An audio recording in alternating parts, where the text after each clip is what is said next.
Welcome. Incoming message. This is the May Contain Action podcast on Apple iTunes, Spotify, Google Play, and more. 3, 2, 1, 0. All systems active.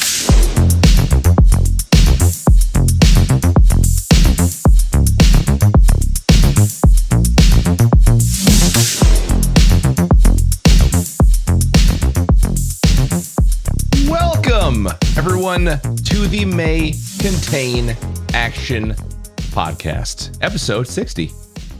Episode 60. We had 60 whole episodes. This show is brought to you by Manscaped, the best in men's below-the-belt grooming. Manscaped offers an immaculate body shaving experience.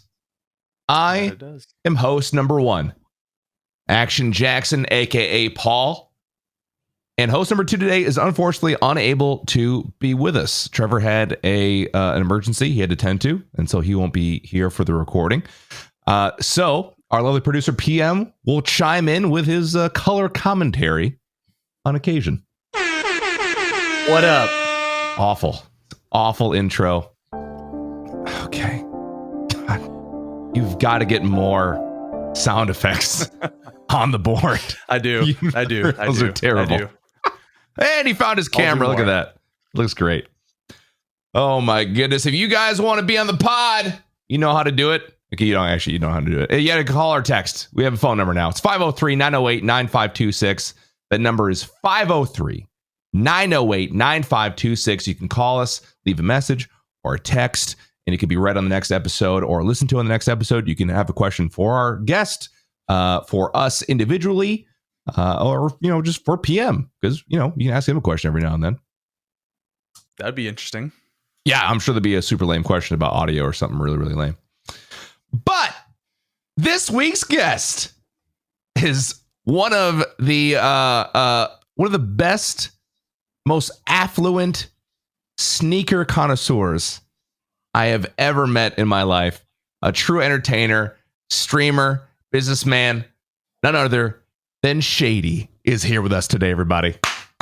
Oh my God, Woo! the gas. That was some gas right there. Woo, hey, how's it going? My God, look at that. This is the first time I'm seeing it. I told you. On this cam. I told you. Holy sneakers. Yeah, I have a problem. Oh my goodness. I have a problem. For those listening, Yes. Shady behind him has what looks like I went close cam for you. 70 shoes behind him alone. There's some more in the other room and some more in my mom's house too. So who doesn't keep shoes at their mom's house? you gotta 100%. keep, the reserves at your mom's house. Yeah. That's you have to. Dude, and this is I'm just like looking at all the things in the background of your cam there. You have 2 huge pop vinyls of LeBron and Michael Jordan. Yeah, LeBron, Michael Jordan. My goodness. That's a good question. See, I wish they made a Kobe one that size. I want a Kobe one that size, but how do they not have a Kobe one that size? Exactly, dude. Oh my goodness. There's only 3 that exist in that size as far as athletes. It's LeBron, Jordan, and Wayne Gretzky. What? No, I mean, no offense to Wayne. I get it. That was random. Yeah. I just didn't see that coming. Right. That was kind of odd.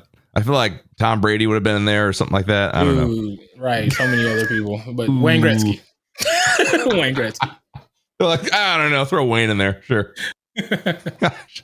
All right, Jay, well, let's get to know you a little bit. As the whole point of having you here in this podcast, after all. So first things first, your name, Shady.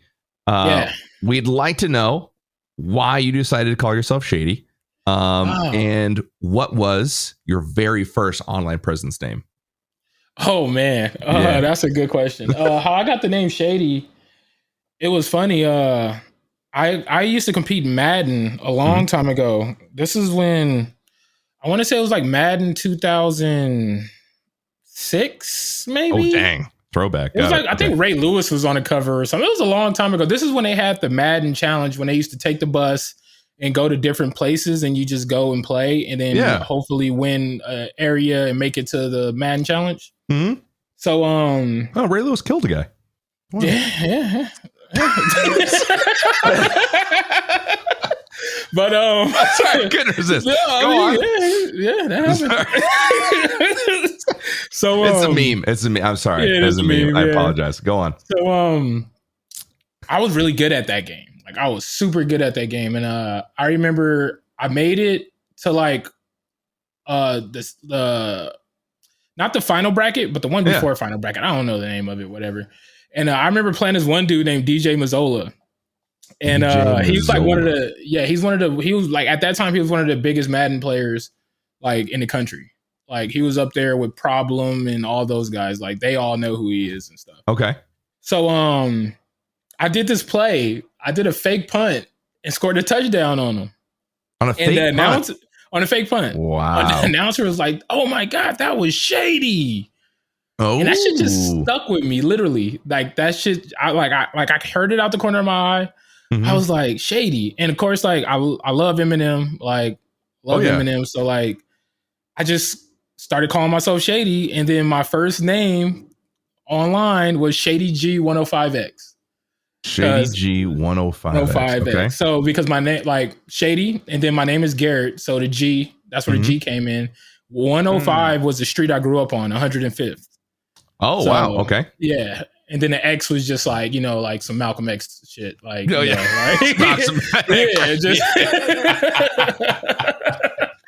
Yeah. So the ShadyG 105X. Yep. That's why I imagine everyone puts an X on the end of their name. It's like, I think it's a little different for me. It's different for you. What do you mean? Yeah, I think the X is more like RAR XD. If I were to do an X, RAR XD. Oh, like like like the 2007 MySpace names, like the XX, PM, XX, like smiley face. Yeah. I thought I just add a little bit of flair. Who knew it was a stance this whole time? Right. It was a culture. The Malcolm X thing. Dang. It was a lifestyle. God.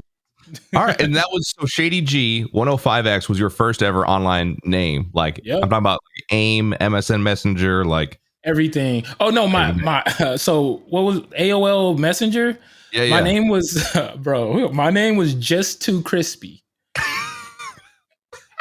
I'm not proud of that name. My name was Just Too Crispy on AOL Messenger. That's a name. I can't believe I remember that. Wow. Yeah. That's the sidekick days. I had my sidekick. Yeah. Oh, hell yes. Legend. That's a legendary phone, by the way. Like they need to bring that back some way. Absolutely. I can't believe I never had a sidekick. I had to like convince my parents to give me a cell phone. Yeah. I was like that too. Yeah. I one time I remember I wanted a cell phone so bad because everyone had like this dope cell phone and I had like this trash one. And so I just was like, Dad, like Mom, like I need a cell phone. Like I need a cool one. I want this cell phone. And then my dad just like, God bless him. He just gave in one day. He was like, all right, fine. He's like, well, let's go get the cell phone. And I made him go with me to the Sprint store in the mall. And we got the what was it? The Samsung Katana, which was the answer to the Motorola that one. Blade. Oh, the Razor rather.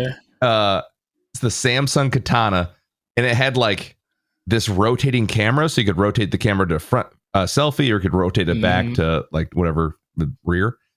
And I remember feeling so bad because I guilted my dad to be there, and it was just we paid outright for it. It was like $300, $400, dude. And he was just not happy about it. And I was like, I feel like I crushed a bit of my dad's soul that day. I felt bad. I love the phone. I mean, I used it. I didn't return it, of course. That's stupid. Definitely. I'm sorry. I just brought back memories. I'm sorry. I thought of Sidekick, and my gosh, those phones were legendary, dude. And remember that other one, the Google G1? Yes, the G1. That was a great phone. That was a revolutionary phone right there. Yes. Yeah, that was like that was the big iPhone like killer or whatever at the time. I remember that. Oh my goodness. All right. Well, talking about, where we were when we were younger and everything. When did you, Shady, first discover live streaming as a platform? Like when did you see it first? And then when did you decide you could do that yourself? Dude, like, so crazy enough, I didn't know what, like, Twitch, Justin TV, I didn't know none of that stuff, dude. Really? And, no, dude, I didn't know about any of that. And I have one of my friends, Candidate, his name is Candidate, and he has a friend, and he introduced me to him. Mhm. That guy I think his name was Sincere or something like that. And one day we're playing NBA 2K or something, and he was like, dude, like, you ever thought about streaming? I'm like, what the hell is that? Like, I had no idea. Yeah. And he was like, yeah, dude, like, stream on. I think that this is when they turned into Twitch. It wasn't just in TV no more. They just, I guess it was Twitch now. It's like, yeah, Twitch, on Twitch, like, you can stream and people watch you play. I'm like, who the hell want to watch me play a video game, bro? Yeah, right? Yep. Right. That's me at the time. I'm like, who the hell want to watch me play? He was like, you'll be shocked. Like, people enjoy watching it or whatever. No, really. Yeah. So, weeks go by. He's just constantly just telling me, because he was like, you got the personality for it, man. Like, I think you'd be great at it. I was like, all right, I'll give it a shot. I literally built a PC, like, from old parts that my friends had. Oh, like, okay. I thought you like made this huge investment. And I was no. These are all hand-me-downs, dude. And I'm talking about these hand-me-downs were terrible. Like, I'm talking about like a old, super old like processor, super old graphics card, old fans, like just it was the ugliest looking PC you could ever see. It was missing the side panel. Like, it was bad, dude. But it was like, at the time I was broke. Like, I didn't have no money. So like, they were all just like hyping me up to stream. So like, they just like, one of my friends, he worked for a video game company, Vivendi Universal. So he was heavy into PC. So like, that's where I got most of my parts from. It was a bunch of his old parts. So, okay. Yeah, that's your hookup. So I built this PC, and the first game I streamed was a game called Dirty Bomb. Dirty Bomb. Oh, I remember Dirty Bomb. It was a free to play. I couldn't afford no PC game. So I streamed Dirty Bomb. Like, what's crazy? I streamed Dirty Bomb, bro. I had 2 viewers, and it was my friends. So it was like, I got annoyed. I'm like, dude, like, why are we doing this? Like, you guys are just watching me play. It's weird. Like, so I didn't stream for a while. Yeah. For a long time. And then the Xbox One came out. Not the One X. Xbox One came out. Okay. And you can stream straight from the Xbox. I've heard, yes. Yeah. Yep. Right. I said that like y'all aren't gamers.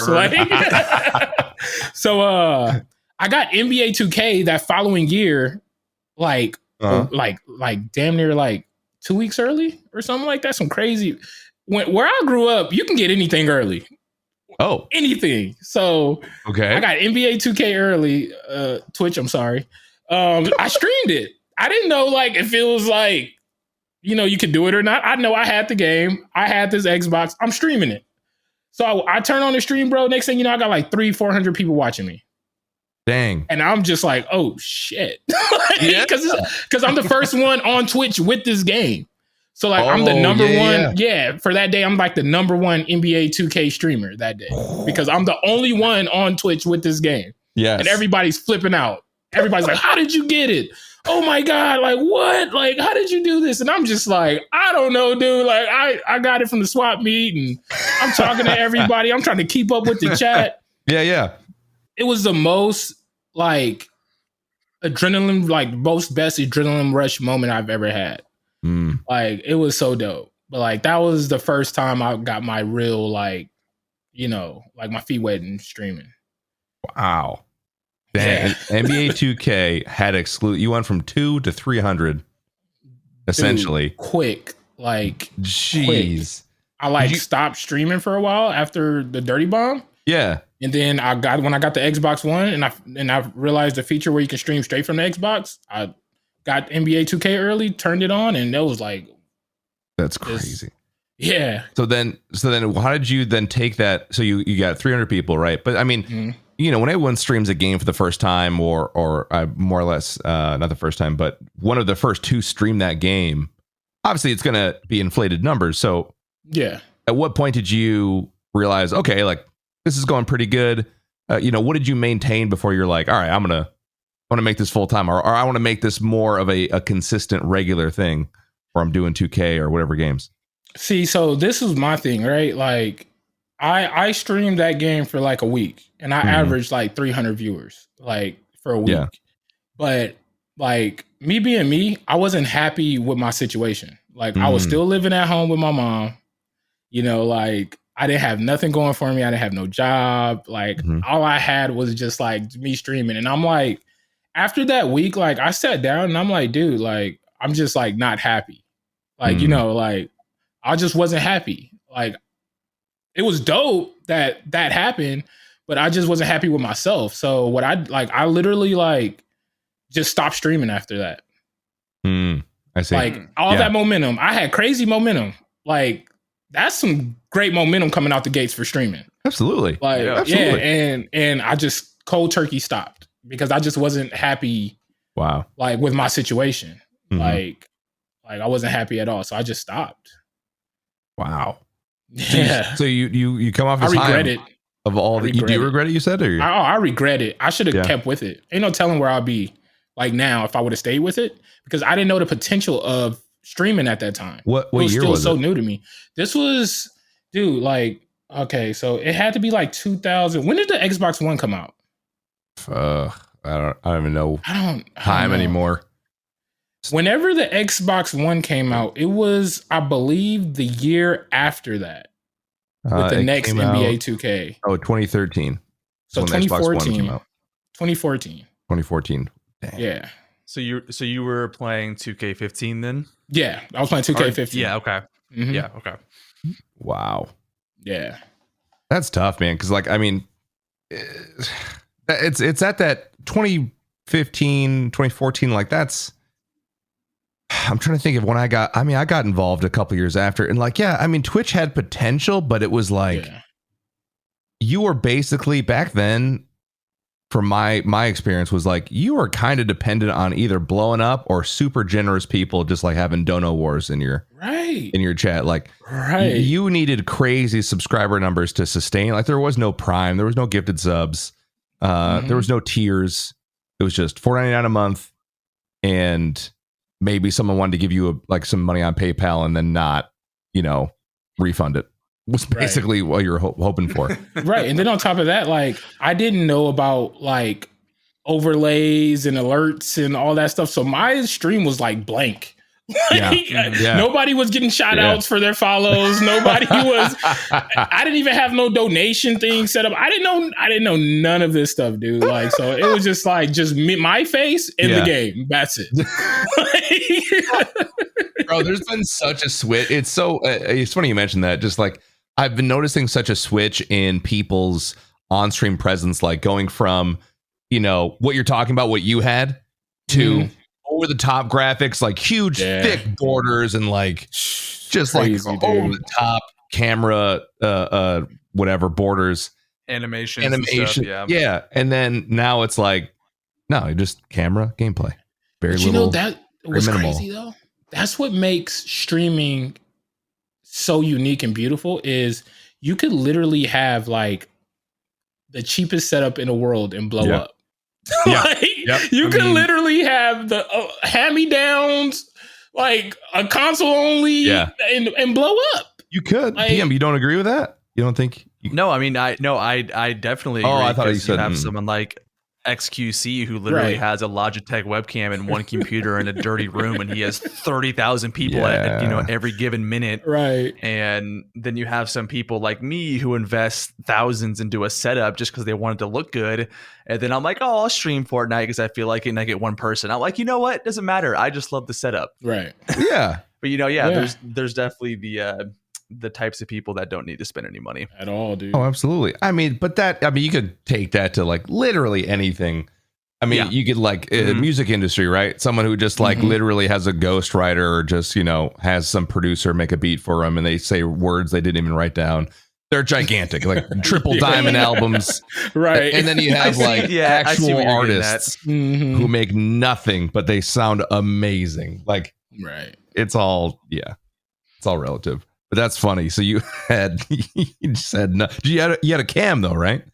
Yeah. I had a cam. I had to connect. The Kinect cam. I was I just was going to ask using the if you Kinect used cam. that. Oh my goodness. Yeah. I was using the Kinect cam. I can imagine a dark room, poorly lit, with your kind of slumped over with the controller. Literally only light Blanket over you or something. Only light yeah. is the TV. Only light is the Yeah, TV, there bro. you go. Oh my goodness. You gotta wait for a bright moment to see my face. Was your mic also the Kinect too? It was no. My mic, I had I didn't have like no Astros or anything. I had the headset that came with the Xbox. Yes. Going with The those one single. ear, the one ear. Yeah, the one ear pad. Yeah, that's You what I had. You would have gone real scuffed if your only audio out was your TV and your only mic was your Kinect. That's the real scuffed. Yeah, dude. That'd have been so good. Dang, that's amazing. Okay, so you're getting started. It's like 2014, but you said you obviously you take a break. Yeah. But what's one thing that you wish you would have done in the beginning that you didn't do now, other than continue, right? Because you said you wish you would have continued. But what's something you would have changed, and what's something you would tell to someone getting started? Like, hey, I'm getting started. I'm going to play 2K. I'm going to stream off maybe my Xbox, or maybe I have a PC. What's a tip you would give them to get started now in 2021? I would tell them do their research. Like that's one thing I didn't do. I didn't do my research on streaming. So like I didn't know anything. I'm just like turning this on and just like getting going. Like I would like tell somebody like do their research and stay consistent. Like if that's what you really want to do, like stick with it. Like I wanted to do like more. You know, like don't get me wrong, like I wanted to be a streamer, but at the time, like I was in such a dire straight situation with my family and everything. Like me just sitting in my room streaming and not seeing no income, I just couldn't do it. Like I couldn't do it because like I it's my whole like upbringing is like nuts. Like is nuts. So like I had to get off the porch early. So like for anybody that's like want to really take this serious, like be persistent. If you really want to do it and you really want to make a career out of it, be persistent at it. Do your research on it and just like grind, bro. Like honestly, you have to. Yeah. You have to. Because how many people you got streaming on Twitch now? It's like millions. It's just like 90 billion people. Right. So and their mothers. Yeah, you gotta like what's gonna make you stand out outside of the other millions, you know? Exactly. Like that's how it is now. Like back then it wasn't like that because like a lot of people didn't really know what Twitch was, but now Twitch is on the forefront of pop culture. So true. Yeah, exactly. You gotta just stay persistent. If you're excuse me, if you don't mind, would you mind going into a little bit about what was going on with you at the time and why you felt like you had to stop streaming? Yeah. So my dad passed away in 2006. He had lung cancer and he passed away. Jeez. So before that, we can go even before that. When I was like 13 or 14, I remember coming home from school one day, right? And my mom was having seizures like every 10 minutes. Every 10 minutes? Like full-blown seizures, bro. Like full-blown seizures. Like imagine being a kid coming home seeing your mom like full-blown seizing. How old? And it was like almost I was like 13, 14 ish. So like I remember coming home from school. Everybody's in a panic. My mom is just having back-to-back seizures nonstop. Like and like she'll chill for a minute and then it'll happen again. Chill for a minute and it happen again. How long did this go on for? For a long time. We took her to a doctor. They didn't know what was happening. Came back home. It stopped for a minute, then it started back again. Took her to another doctor. Nobody knew what was happening. Came back home, same scenario. Like just back-to-back seizures. And she knows when they're coming because she'll like yell because she's so scared that it's happening. She'll scream before it coming. Oh my God, it's about to happen again. And then she'll just full-blown seizure, bro. So this wouldn't happen at the doctor's office? No, it was happening at the doctor's office, but they had no answers. Like she'll stay in a doctor for a few days. Like while this shit is happening, they had no answers. What? So they were like, this is all right, bye. They send you home? Basically, dude. Like they were sending her home. Yeah, that's terrifying. My gosh. So my grandmother was like, we need to take her to like a good doctor. So they took her to Cedars-Sinai in Beverly Hills because I grew up in LA. So They took her to see her side of the eye. She was in there for like a month, probably like 2 months, bro. Jeez. Had all these things hooked up to her head, checking out her brain and everything. And they kind of found out she had multiple sclerosis. Oh, And that's what was wow. causing the seizures. So they put her on this medicine called like Copaxone or something like that. She had to take a shot every day and like all this stuff. So like my mom was sick my whole life. Like since I was younger, my mom always just been sick. She never been able to work, never been able to do anything. She always been on disability. Dang. So my dad was like, my dad was a real father, so my dad like held it down. My dad took care of everything. Mm-hmm. He passes away 2006. He gets lung cancer. He passes away. So like my mom is still sick and she's getting worse. The thing about multiple sclerosis is like it's nothing you can do about it. There's no cure there's no cure for it. The only thing you can do is slow it down. That's it. But at some point, it's just going to speed up, and takes its course. One of my friend's moms has MS, and it's a tough thing to watch, dude. It's a tough thing to watch, man. So at this time, my dad dies, like I get depressed, like hella in depression and stuff, all this stuff. Like I turn back into video games, started playing video game that gets me like out of my depression or whatever. Yeah. And then the streaming thing happened. But like during the streaming thing, like during that week, like after that week, like I sat in myself like I can't like do this. Like I need to make some money. Because my mom is, mind you, I got 5 brothers, 6 of us, 6 boys. My mom has 6 boys. Yeah. Jeez. That's a lot of boys. Yeah. So it's like my dad's gone. Mom is sick. Mom's on disability. Like, I got to get off the porch and make something happen. Mm-hmm. So, like, I stopped streaming and I started, like, looking for jobs and stuff. And like, streaming at this point wasn't making you enough money to be... No, it wasn't making me anything. Nothing. Okay. I didn't have no sub. I didn't know what the sub thing was. Like, I don't... Oh, so you're not partnered or anything? I wasn't partnered or nothing. Gotcha. No, nothing. Like, okay. So, and that's what made me stop. Like I had to start working, bro. Like I had to do something. I just couldn't like sit. I couldn't feel right with myself just sitting playing a video game all day, and like I just have like this weird feeling of my father just looking down on me, just shaking his head, like you know, you gonna sit your ass in that room and play that video game, like So I had to get off the porch and like I had to get a job and start like helping out around the house. Yeah. But that's what really caused me to stop streaming. Nothing like that father disappointment. Just dude. Forever, man. Oh my gosh. Even while he's gone, I'm still terrified of him. He's been gone over 10 years. Still terrified of that guy. I can feel that. Something about like dads, man. Just like I get it. Oh my gosh. So what did you end up like? What was your goal then? Obviously, other than just to make money, but did you have like a goal in mind, like an end game for career? Like, okay, like I want to get involved in gaming somehow, or I want to do, whatever.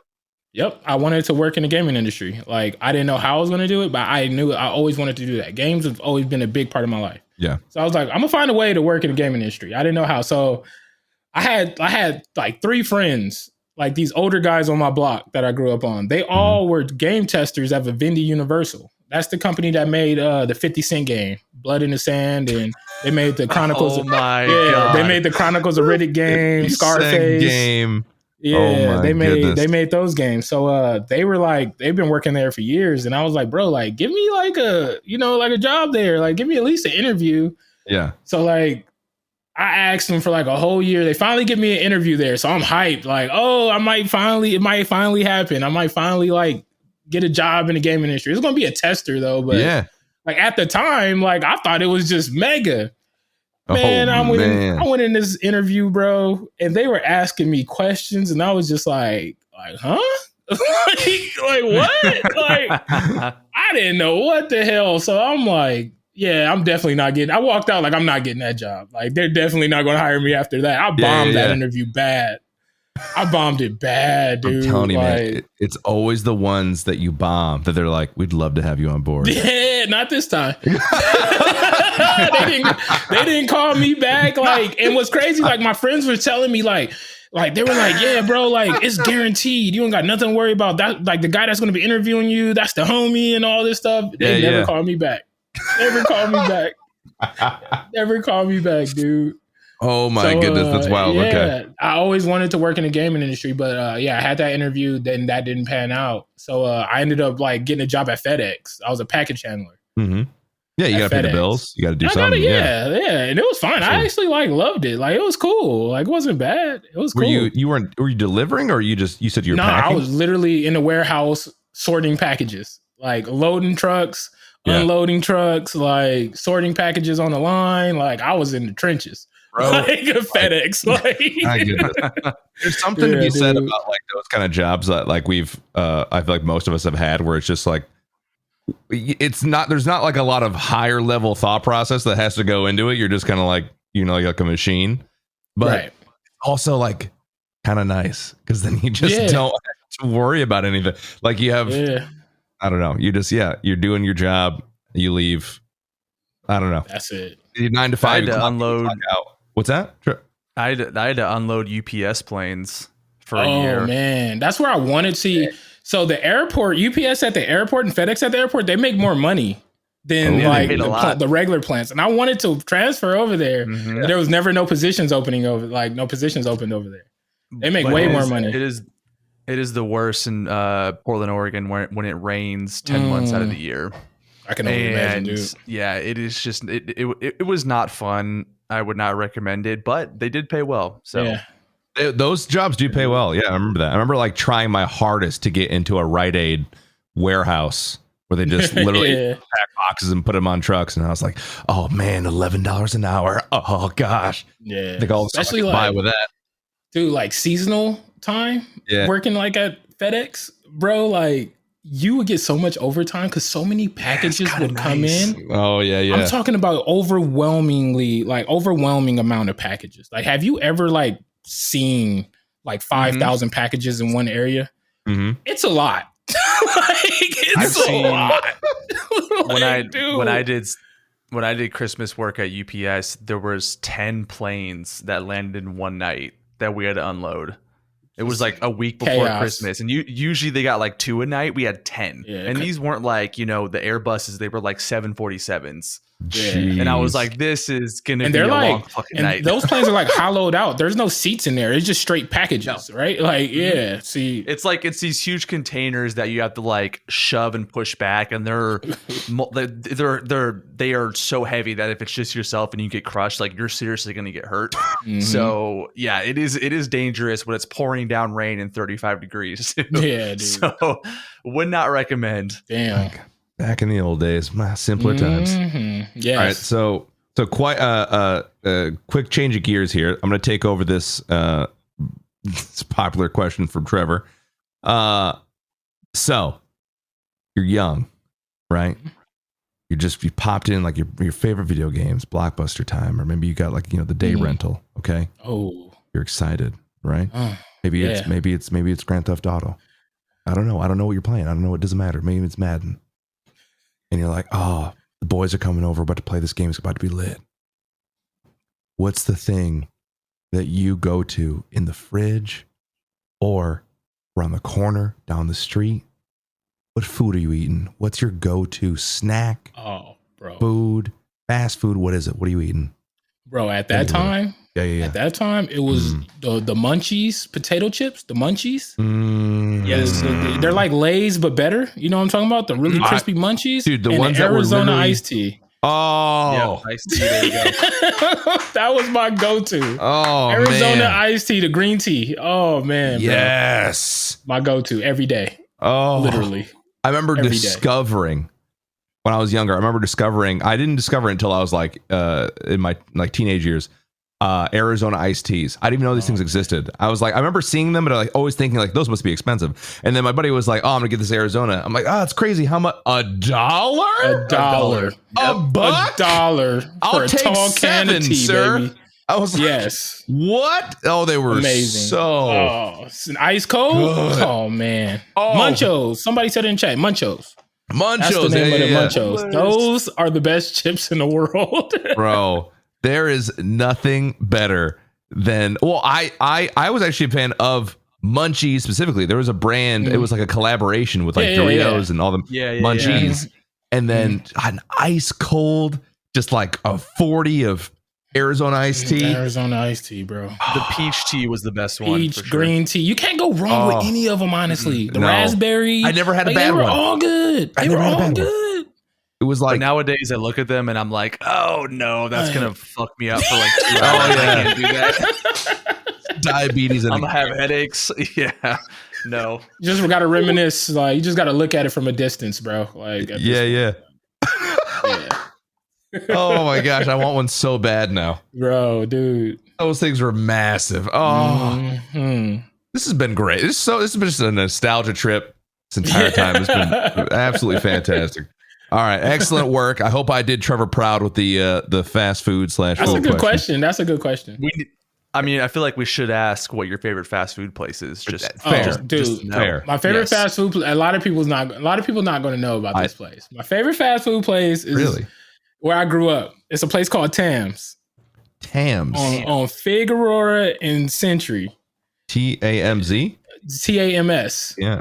Okay. Tams. It's South Central. It's in South Central. That's where I grew up in South Central Los Angeles. Tams, Figueroa, and South Central. Century. LA. Yeah. Okay. You can get this plate of chili cheese fries with pastrami on top.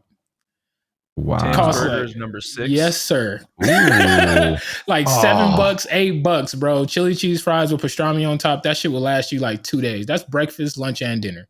Like, the plate is so big. And then I knew that, like, my oldest brother taught me the cheat code. It was like pastrami's is like a big thing in LA. A lot of people don't know. Well, probably like where the area I grew up in, pastrami's are like big.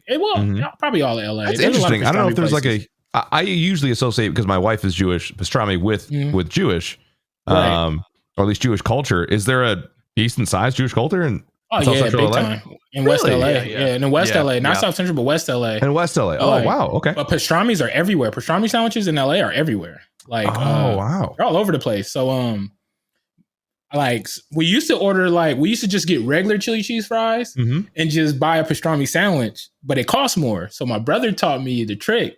You buy chili cheese pastrami fries Mm-hmm. and you ask for a French roll, Oh. like, on the side, because they put you so stuff much it. pastrami on top of the fries. You just take half of it off, and now you got you a pastrami sandwich and chili cheese fries with pastrami on it. Oh. I sound like a fat kid right now, but that's how we used to roll. That's how we used to roll, baby. Bro. Oh man.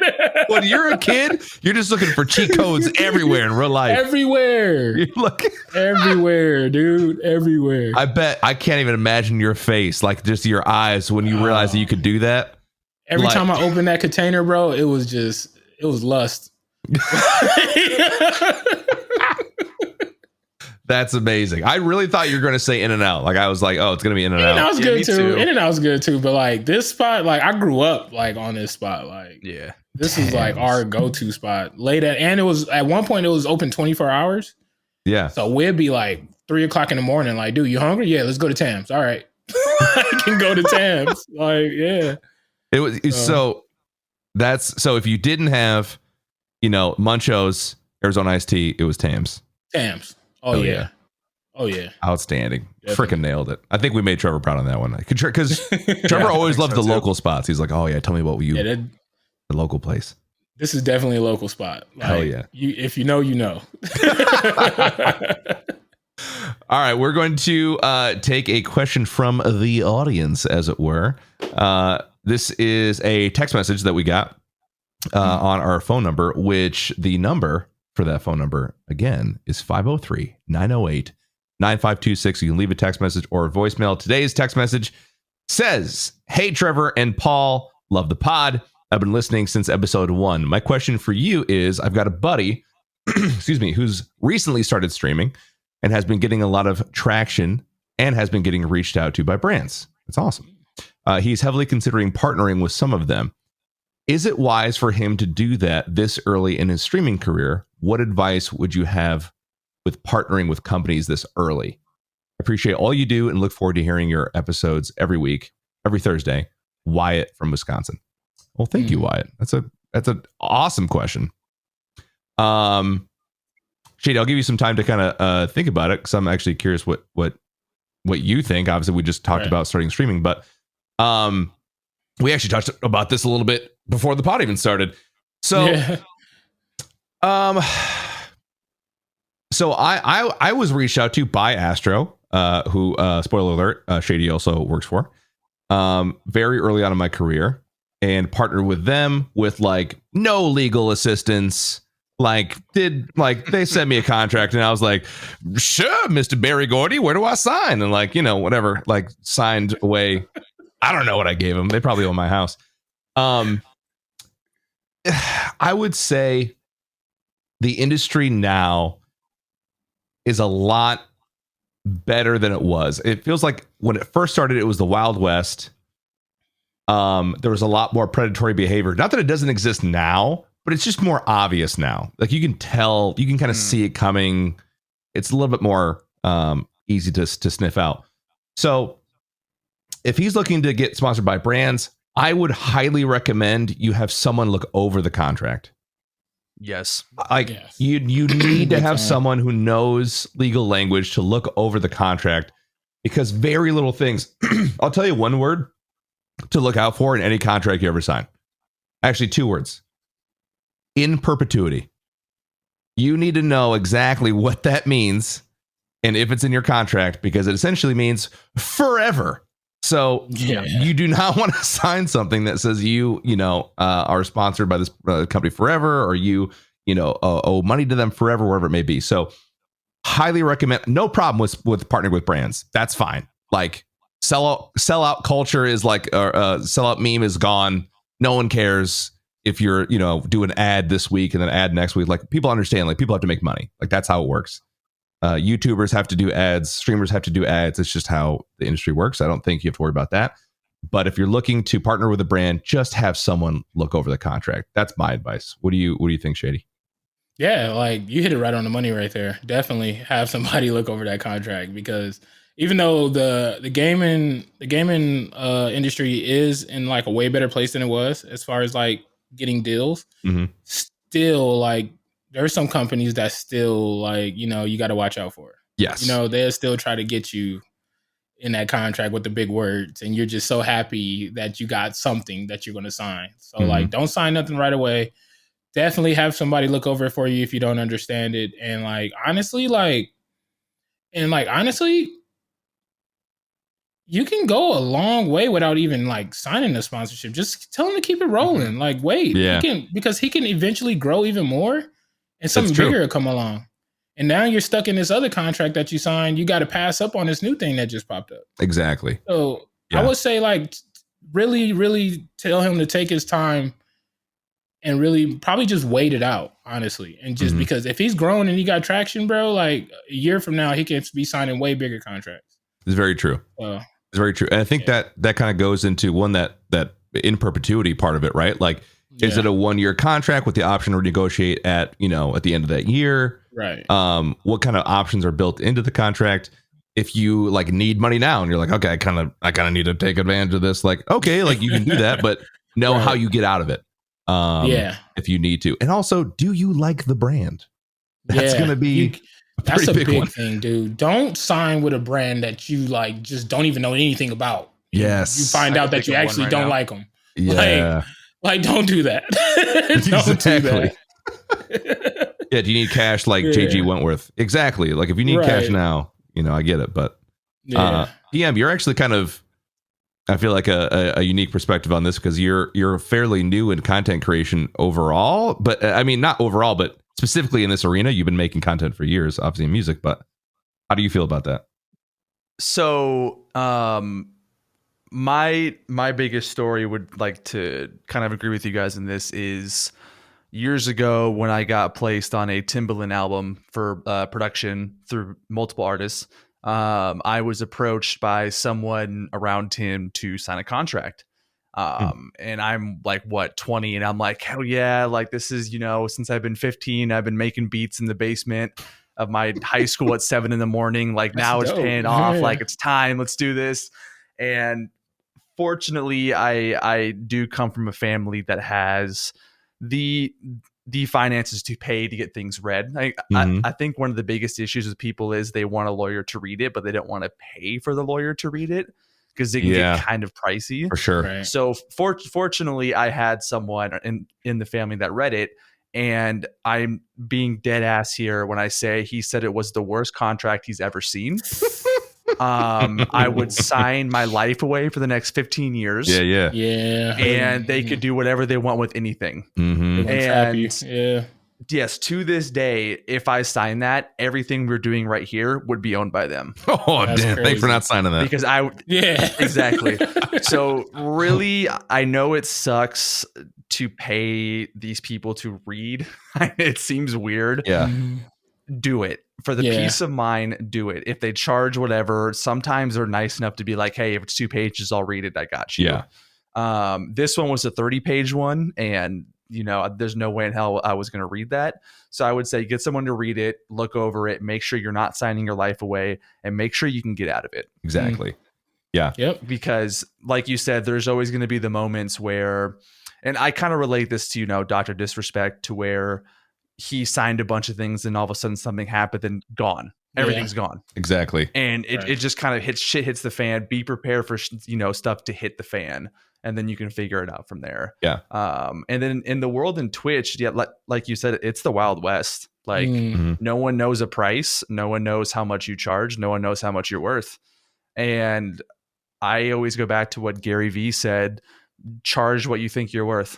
Yeah. If a brand like, I'm not going to say Astro, but if a brand right now that I do not like, quote unquote, NZXT hits me up and they're like, hey, we want to sponsor you. I'd be like, all right, 6 figures. Mm-hmm. And if they go no, I'd be like, well, I'm sorry. Okay. See you later. Yeah. I mean, and just kind of, there's definitely name some your truth price, to that. Yeah. You definitely want to name your price and let them work up to it for sure. Right. I mean, they have an incentive to get you at the lowest price they possibly can. And you have an incentive to not have them do that. So I don't think, and my point to that is you don't need the brands to be a solidified content creator. Mm-hmm. I You agree do with not that. need them to say you made it. Yeah, that's a good point. So yeah, I think people feel a sense of legitimacy when they have a certain amount of brand sponsorship or brand sponsorship at all. And it's just not true. You don't need that to build your brand. You go to any stream, it's like Logitech, it's like Astro, it's Elgato, it's LG, Samsung. So like they just have like 15 companies in their banner. Yeah, exactly. Right. Yeah. And then as a new streamer, they think, oh, that's what I need to have in order to make it. Like, no, they would be just fine without them. Yeah, exactly. So yeah, I mean, especially if these companies are approaching you, they want you. They want you. They feel like they need you to reach their target demographic. You will help them accomplish that. So you have a little bit more leverage than you think you do in negotiating these things. Like, sure, they can always find someone else. That's fine. But like, I would say give them a reason to find someone else. Like if you are hesitant about signing a contract, maybe make it worth your while and ask for more money. Like that's fine. yeah. It don't hurt but to ask. Like, it doesn't. Yeah, exactly. Shoot your shot. Yeah, don't just accept it because it's the first one that comes your way. Yeah. No. Worst case is they say no, we can give you this, and you go, all right, cool. That's probably more than I wanted before. Dude, so I learned that early when I was contracting before I even became full time with Astro. I learned that early. I just took something quick because I was like happy, but then like I really thought about it. Luckily, I was in a position when I did renegotiate, I worked my ass off so much where they couldn't say no. But like I could have been probably getting way more when I was a contractor starting out. I could probably. I proved myself though, and then I proved myself to the point where it was undeniable at that point. There you go. Like, you're gonna pay me. Exactly. You're gonna pay me. Yeah. So, yeah. You're gonna pay me. You're gonna do it. Yeah. Yeah. That's amazing. But I mean, kudos to your buddy as well, Wyatt, that he's in a position right now where he's getting those contracts and those offers. That is fantastic. It's really exciting. That's dope. That's super dope. Yeah, man. But yeah, also, consider that you might be in a way bigger spot in a couple months if he's already doing this well. So yeah, definitely keep that in mind. It's time. We're moving on. Speaking of which, do the ad read, by the way. Oh, chat. Have you ever shaved your balls? Had a bit of an issue? You ever changed your clothes and thought, man, it smells like a nut soup down there? My goodness. That's horrific. One time, I was doing a little manscaping, and I thought, man, smells like grandma's chicken noodle soup down there. You know what's going to make that better? Some essential oils my mom decided she was into. And I chose peppermint. And let me tell you, freshly manscaped nuts and peppermint do not mix. I was running around my house, butt ass naked, like my hair was on fire.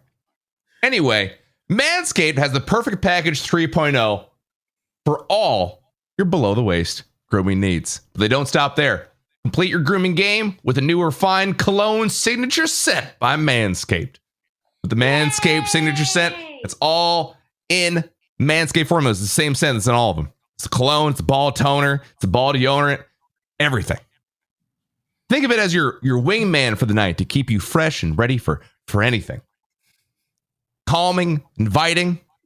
The signature scent introduces a light citrus burst before settling into the anchoring notes of vetiver and woodsy masculine finish. The 5 milliliter spray bottle cologne is even hypoallergenic, cruelty-free, dye-free, paraben-free, murder-free, 100% vegan. This beautifully designed glass bottle makes a statement, and the manly scent is attractive to set the mood. Also, be sure to check out the Perfect Package 3.0 with all the essentials for your below-the-waist grooming needs, accoutrement bits and bobs, including the Lawnmower 3.0 trimmer, the crop formulations, like I said before, the deodorant, the ball toner. Get the fresh sack you've always wanted. No more ball borscht down there. I'm talking about ball deodorant and the toner to keep those testes your besties. Now you can use the new Manscaped Refined Cologne to complete your set and smell great anytime, any freaking where. Spray it on anywhere. Wait, not like in public, though. Like, go to the bathroom or something. Like, don't. That'd be terrifying. It's time to feel sexy again, boys. Get 20% off and free shipping with code MCA at manscaped.com. That's MCA at manscaped.com. Your balls and body will thank you. Thank you. Thank you. Film before a live studio audience right there. Thank you. Thank you so much. Was that Shady? That was the best ad I've ever heard in my life. That was great. That was great. That was the best ad I've ever heard in my life. Shady, when you rolled back, did you have a bottle of champagne in your hand? What the? I was drinking water, and then when you like, what did he just say? Oh man, it almost went everywhere. I was like, water almost went everywhere, bro. Like you just toss one back. I'm like, what is it? It's just like 4 o'clock for you over there. It's like fancy like water bottles. Okay. Like just yeah. Oh my goodness. All right. Thank you. Speaking of ads, that's how you do an ad right there. Yes. Yeah. Yeah. Take notes. Take notes. Yeah. By the way, Manscaped, we want to sign a new contract. Anyway. Yes. I'm kidding. So okay. Moving on, Shady, to something that's a little bit more obvious in your cam. Anyway, you're a sneakerhead. Yeah. Hardcore sneakerhead. Yeah. Let's get into this a little bit. When did it start? What was your first pair? What's your favorite pair? I want to know all the bests. But when did it start? It started when I was like in middle school. I was going to this middle school called Henry Clay, and I remember getting there, and I remember seeing the first time in person. I seen a Jordan Black Cement 3. I seen this shoe, and I was like, Jesus, like this is a beautiful damn shoe. And at the time, like families broke. My dad used to give us $50 a year for shoes. Oh, that's nothing. There was so many of us. That's nothing. Like, you know, that is pretty good, right? $50 back in those, like back in that day, it was pretty not bad. Not bad. We got some Fila's, some K-Swisses, like, but none of the good staples, stuff. The staples. Yeah, none of the good stuff. So, I remember my uncle showed me this magazine. It was called East Bay Magazine. Mm-hmm. Oh yeah, I signed up for East Bay, I used to get these. I still get that, by the way. You still get them? Yeah. They follow me in my new address. I got one like last week. It's like, what is this? Right. I used to get these East Bay magazines and look at all the shoes, and I used to put pictures of the shoes on my wall. Oh, And okay. I used to always tell myself like one day like I'm gonna get like these shoes. Yeah. And once I really got my life together, I went crazy because like it was a serious events of things that led me like to where I'm in a position I am now. So like these are my trophies. Like these are trophies to me, bro. No, I'm seeing some good ones back there right now. Yeah, I got some. My recent ones I just got, like those were the ones that like did it for me. Those shattered backboards. I got some. Oh gosh, I can grab them real quick. This You wanna shoe grab the means so shattered much backboards? to me. Nah, check this out. Sorry for Okay. those on listening on Spotify and all. You got to check out the YouTube video. Oh, I fuck. Are you kidding me? Oh, Are you kidding me? Bro. Bro. All right. For those who don't, Yeah, for those who explain. are on the pod, Yeezys. These are so Air Yeezys. for you Air youngsters Yeezys. out there. Before Kanye was with Adidas, he signed a deal with Nike. And they made two models, the Nike Air Yeezy 1 and Nike Air Yeezy 2. Yep. And this is the Nike Air Yeezy 1 net colorway. But you know what? You want to hear some crazy stuff? What makes this shoe even doper like that I own it? What's that? This woman started working at Astro like a year ago. Her name is Tiffany Beers. I've heard of her. Okay. And she used to work at Nike. She used to work side by side with Tinker Hatfield. No way. She helped. there you go. She Small helped world. design this shoe. Oh, This is one of her.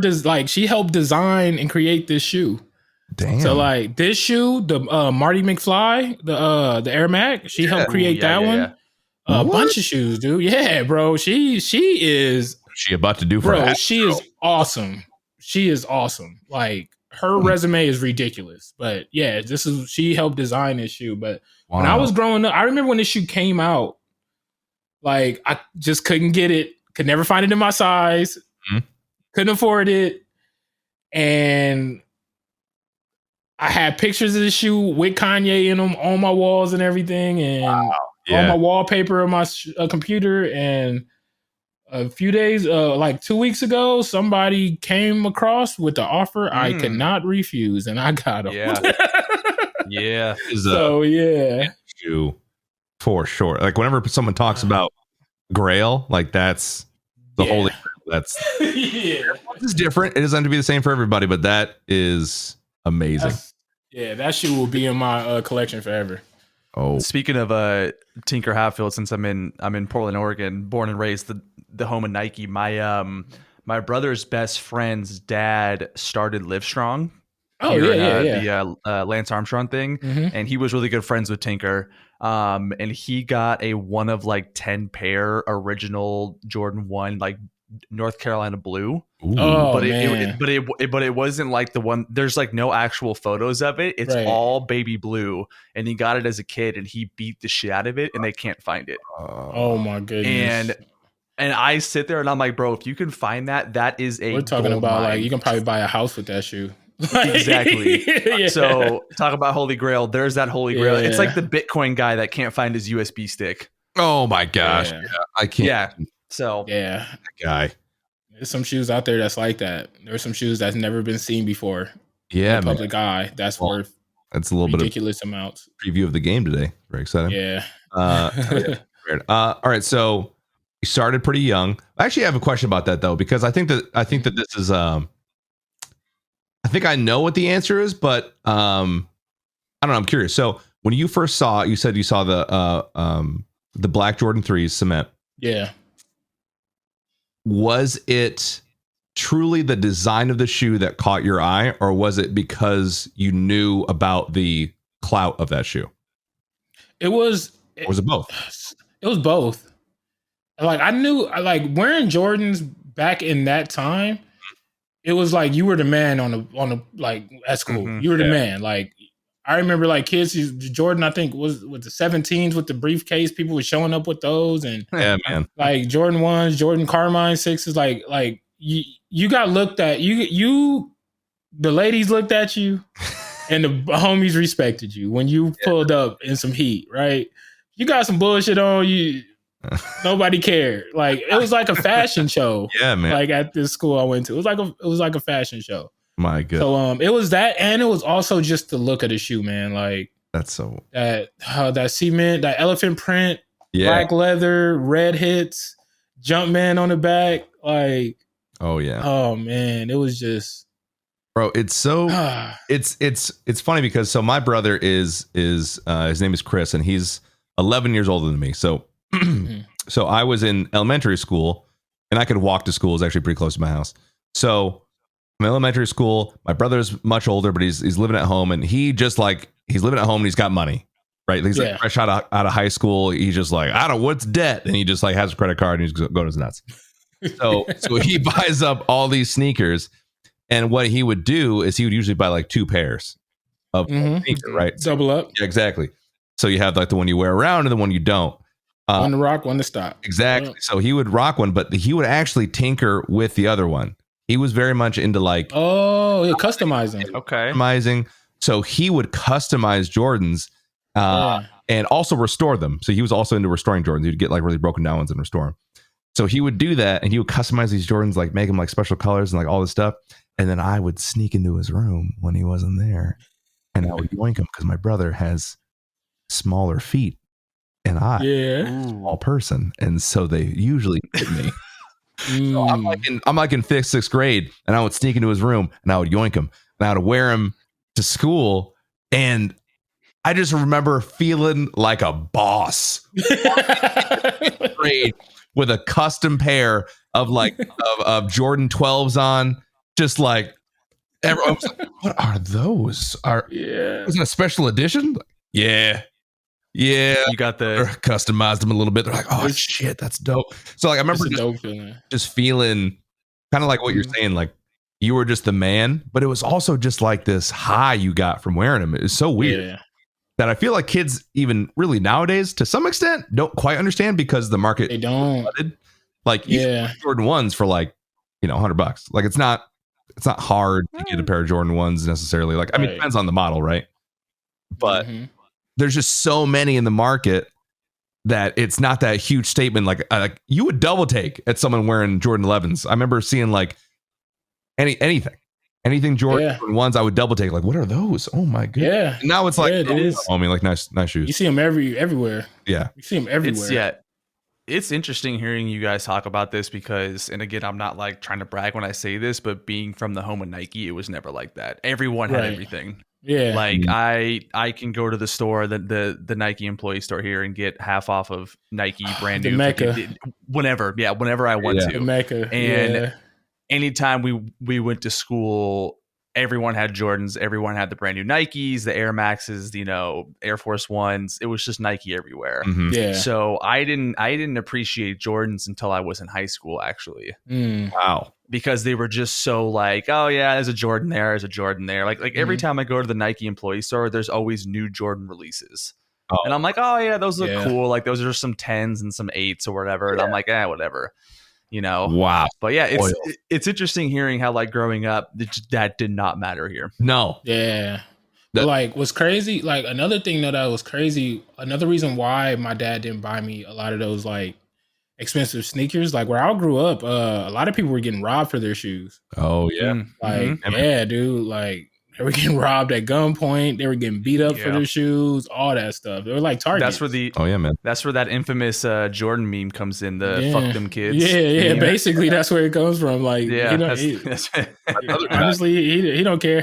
He had his shoes stolen on several occasions. Yeah, that was a serious thing, and people were getting killed over shoes. In South LA, like a lot. Like it didn't get televised a lot, but that shit was happening a lot when I was in middle school and high school. So that's a whole lot. It's like a target on your back too, right? Yeah. Like you're wearing, like you feel good, you look good, like everyone's got a lot of respect for you, but at the same time, it's like you got like, right, you're this kid wearing this like $200-$300 pair of shoes, and you got this kid that literally like has nothing to lose and is like hungry. Exactly. Like, and it's tired of being broke. Exactly. Like, like, yeah, man. Yeah. That cycle. Man. Sad. It is sad. So it's reality. So you're collecting shoes. You're also, by the way, just kind of speaking to that point of kind of growing up South Central LA, where you got the game. I love your logo. I think it's one of my favorites of all time. It's like it's behind LeBron up there in the corner. Yeah, yep. But it's just like this sick, like Miami Vice 80s style logo with the shoes over the telephone pole or the telephone line. Oh, that's lit. It's so sick. So let me ask you too, because I feel like it did mean different things in different communities. What did that typically mean in your community when you saw that? So like there's a rumor like it means there's a drug dealer on the block. Yeah, that's just not true. Maybe like early 90s, like maybe like early 90s, late 80s, that was the thing. But like late 90s, like that did not mean there was a like drug dealer on the block. Yeah, no, that's exactly not in my era. Like it just. Kids was just throwing the shits on the damn lines, bored. Like that's what it was. Out of boredom, exactly. Out of boredom, they would tie them shits up and toss them up there. Like it was just. It's exactly, dude. Because I remember older cousins did that to me once. They like took one of my favorite pair of shoes. They tied them up and they threw them up on there. Toss them up there. Get them up there. How am I gonna get those back? And they're like, I don't know. You don't get them back. They just sit up there. That's like it's like a flag. It just sits up there. Like, child crying on the corner there. That's what it means. Yeah, dude. Yeah, I threw a few pairs on wires growing up. I was about to say in Portland, it's only Converse that you see on the wires. That's it. People throwing old Converse. That's all. That's all you're gonna see. Like economical. I remember seeing super expensive shoes. I remember seeing like 11s up there. I remember seeing Jordans up there. I'm like, what son of a bitch threw those shoes up there? Like I was like, I remember thinking to my brother, I was like, how? Like, could you like shimmy up a telephone pole? Like, how much electricity would it take to kill? You know what I mean, like I could probably get those. Right. There's a shoe store in LA that kind of put a twist on that whole like thing. They're called Cool Kicks, and they have like above like their door, it's pretty high. It's probably like the same regulation height as NBA basketball hoop, but they have a pole hanging out the wall, and every once in a while they'll put a super expensive sneaker up there. They'll tell kids whoever can jump up and grab it, they can keep them. No way. Yeah, that's cool. They do it all the time. Cool. Yeah, it was pretty cool. Yeah.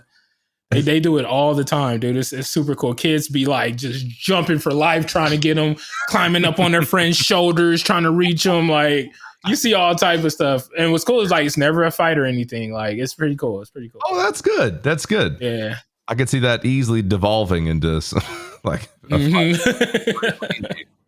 That's right. That's awesome. All right. So what's your? So we know your favorite pair. Is that also your rarest pair? Is that one and the same? My rarest pair is probably those Nike Yeezys now. Okay. What was the one before you got your Grail? Before that, I have the Travis Scott for the cam. Travis Scott ones. They're pretty rare. I think. Scott ones. Oh man. Do you like them, Paul? I kid you not. I was like 5 minutes from buying those. I was so he's close. And I was he's got the highs and the lows. Yeah, just subtle flex. Yeah, man. Right. But these were hard to get. Bro. Well, it's not really okay. Well, not as hard because nothing's hard to get anymore because of StockX and Go. Yeah, like, you don't have to chase shoes no more. If you got the money, you can get whatever the hell you want. Exactly. But I didn't get these like retail. I had to pay like resale for them. But like these are the Union ones. I also have the Union ones. They're pretty rare too. Ooh, let me see those. I do like the Union ones a lot. I didn't like them at first, but they definitely grew on me. Bro, that's what happened with me too. Like when I first seen it, like it's essentially it's a black toe one, right? Oh yeah, but like I seen this top part and I'm like, that gray is just I don't want those. And it has that blue stitching too, right? Yeah. I was like, I don't know about that. I was like, I don't know. And then like I seen them in person on feet, and I was like, holy shit, I need them. You see them with the right pair of denim, and you're like, I need those. Yeah. So they probably like these three, and I'm telling you, my favorite that I see there is the shattered backboards. Are those the Oh, the original? those are the 3.0s. Okay. The 3.0s, dude, I love those. Because I just love orange and black. Those are my two favorite colors. The 3.0s. Dude, I haven't even worn them yet, bro. I had like literally dead stock. It's crazy. Like these. Yeah. I have the Union 4s also. I have a bunch of shoes that's like DS right now. Because we're on like we can't go nowhere really. Yeah. So like I'm just when the first event happens. Okay, so I'm in this sneaker group called VGS3, Video Game Super Secret Society. Yeah, I love it. And it's basically a group of people from the gaming industry, all sneakerheads from the gaming industry. It's Rishi's in there. Shout out to Rishi from Twitter Gaming. Hey. My homeboy Mitchell's in there. Nico Bahari's in there. Who else? Reg, my homeboy Rex is in there. It's a bunch of sneakerheads that work in the gaming industry. I remember some of them at the last event we were all together at. I feel like yeah. A couple of them. Mm-hmm. Yeah. Mm-hmm. We do like at gaming events. Whoever was going to the gaming event, we'll all meet up. Yeah, you guys. I remember walking. Dude, I don't mean to derail your story, but I remember walking up with you guys at the Astro booth, and like 3 or 4 of you were like all standing around, and I was like, oh, there's a campfire with the heat on the floor right now. All these dudes, I was like, what is happening? There's an event. I was like, I don't know. Yeah. So yeah, dude, and like those guys got some stuff. Like I got some stuff. Don't get me wrong, I can compete with them, but there's some dudes in there with some heat, bro. One of them had like ones that were those sneakers. So they had their own sneaker, but then they have like this thing that goes over the toe and the heel. That was Rex. Yeah. It's the Nike Alex. Something like that, the MMW, it's like the snowshoe look where you like added on to it. Yeah, I was never a big fan of those. That thing looks like it was just. I'm not a fan of him, but he loves like weird shoes like that. Like, see, I do too. And that's what's the dopest part about like the group I'm in. Everybody has their own style. Like everybody likes their own little weird thing. And so I see Supreme Binks in chat said Paul with his satin 5s at TwitchCon. Bro, you know how embarrassed I was dude with satin 5s on? It was the most embarrassing thing. I was like, look at these. I didn't realize they were satin when I bought them. So, bro, I just recently got the off-white 5s too. I'm not a big fan of those personally. Oh yeah, man, I love the 5s. I love them. But not a big fan of the 5. Just look. Give me Osiris vibes with the tongue. I got these. I got the Serena Williams off-whites. Yeah, I do like those. I got these like a month ago. And I got these like the same week. The off-white. The off-white 4 has got to be the shoe of the year for me. Yeah. I wish they came in my size. They didn't come in my size, dude. What size are you? They're women's. So but I would have to get like I wear size 13, 14. Yeah. So I would have to get like a 15 and a half in women's or something like that. Yeah. Wow. But these grew on me. I wanted the black pair, but the black pair is crazy expensive right now. And I found these pair for like a ridiculous like low price. Almost thought they were fake. So I had them legit checked and they were real. The guy was just like, he literally just needed money. Like it'd be like that sometimes. Yeah. Like so. Oh sure. Yeah. Absolutely. Got lucky, and I got these. I haven't worn them yet, of course, but that's amazing. When COVID is over, the first event, I'm letting all you sneakerheads know out there who you claim you sneakerheads. Yeah. You claim you sneakerheads out there in the gaming community. First event, y'all better come prepared, bro. Oh my goodness. Y'all better come prepared. That's all I'm saying. Me and everybody in VGS3. We're breaking necks at the next gaming event. So you better come prepared. Like, straight up. Oh my God. So, real quick, I want to say, so I see the Fear of God hat on the top right there. Yeah. Do you have any of the Air Fear of God shoes? I have the... Because those are my personal new favorites. Yeah, sorry I have the Air Raid, the Fear of God Air Raid. Listening right. But I actually crazy that you said that. I literally have an offer out for the Fear of God ones, the black pair. I have an offer out right now. I'm just seeing if the guy is going to accept it or not.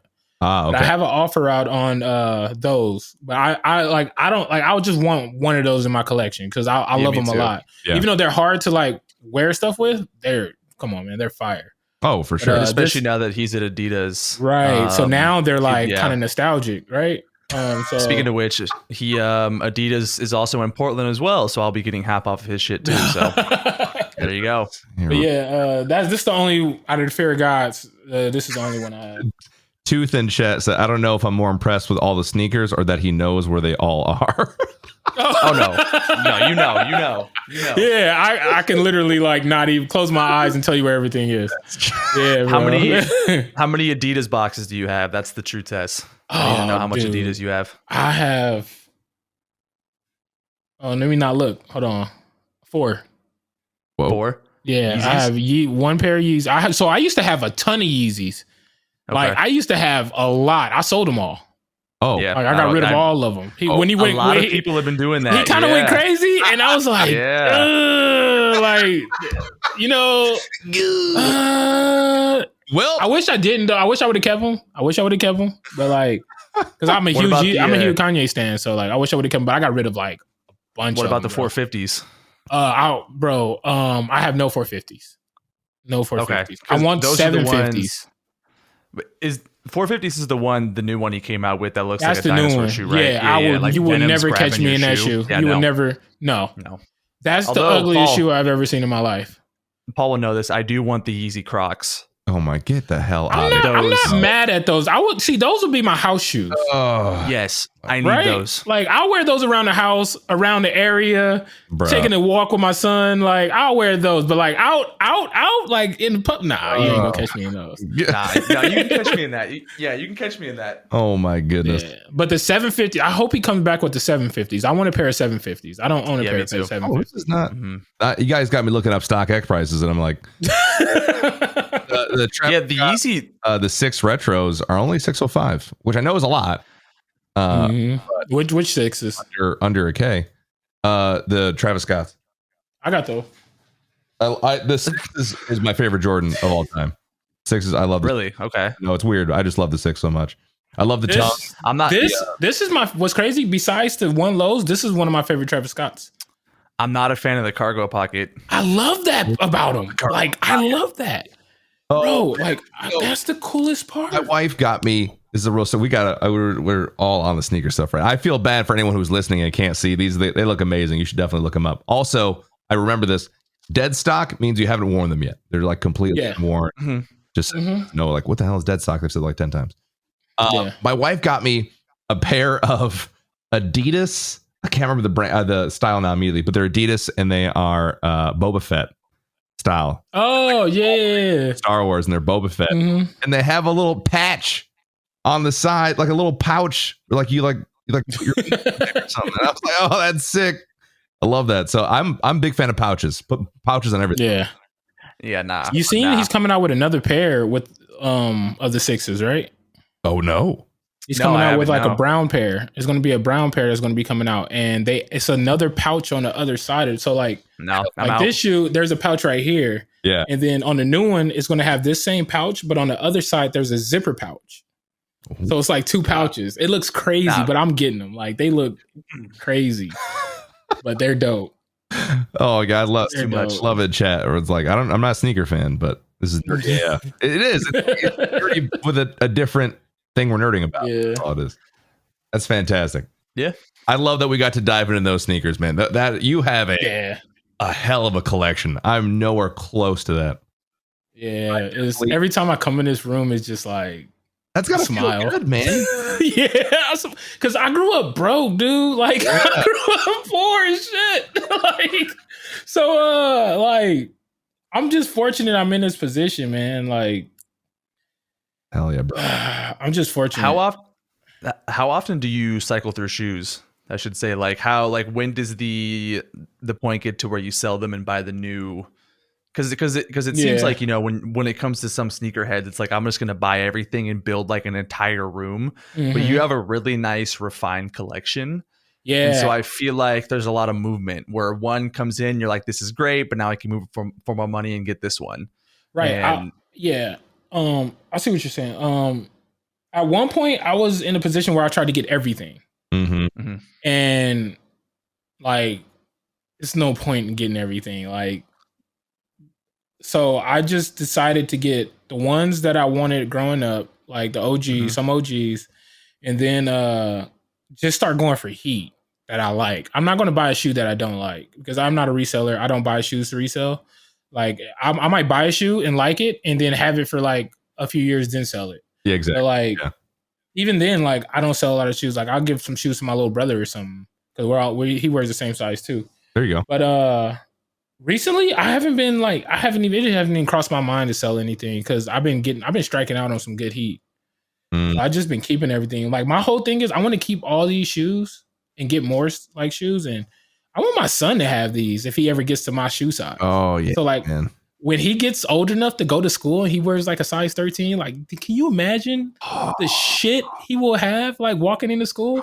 He wouldn't have to worry about what I had to worry about. It's like man. Going to school in bullshit shoes, like getting laughed at, like and all that stuff. He would be the man at school. Hell yeah. Like, You can have the Air Yeezy one. Right. So I'd rather keep these as good shape as I can. And when he gets old enough and I'm wearing fucking Dockers and boat shoes and stuff, and I'm old, like here, these are all yours.